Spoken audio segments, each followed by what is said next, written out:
ही बातमी आहे मालेगावमध्ये सध्या मुसलमान चिडलेले आहेत। नमाज पढून झाल्यावरती मालेगावमध्ये आता एक मोर्चा निघणार आहे आणि या मोर्चाच्या पार्श्वभूमीवरती मालेगावमध्ये सध्या पोलिसांचा मोठा फौजफाटा तैनात करण्यात आलाय। कोणताही अनुचित प्रकार घडू नये यासाठी आता सध्या पोलीस बांधव सुद्धा सक्रिय झालेले आहेत। मालेगाव घटनेप्रकरणी या संदर्भामधला जो काही निकाल दिलेला होता याच निकालाच्या विरोधामध्ये आता मुस्लिम बांधवांकडून मोर्चाची हाक देण्यात येते आहे।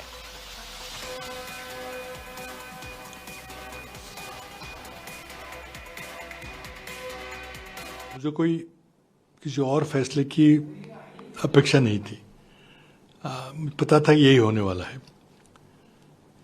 कोर्ट ने क्या कहा है? कोर्ट ने कहा है कि एनआईए ने ठोस सबूत पेश नहीं किए और जब मर्डर का केस होता है तब जब तक विदाउट एनी डाउट जब तक पूरा एविडेंस नहीं पेश किया जाता तब तक सजा नहीं सुनाई जाती।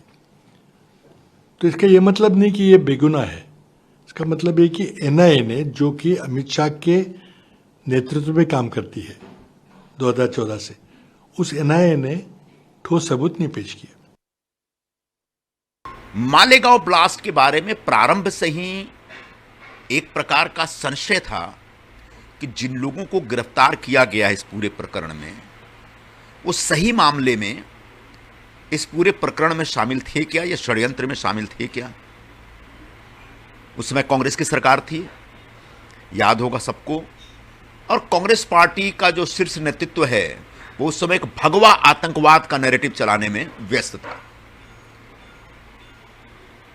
फिर भी मान लीजिए अगर ये लोग होंगे भी, तो सवाल एटीएस से है कि अगर ये थे तो सबूत कहां है।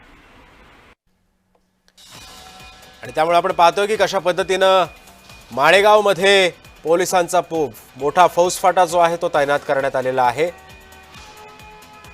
जे आरोपी होते मालेगाव बॉम्बस्फोटा प्रकरणी ज्यांच्यावरती आरोप लादण्यात आलेले होते त्यांच्यावरती आता कोर्टाने आता त्यांना निर्दोष मुक्त केलेला आहे।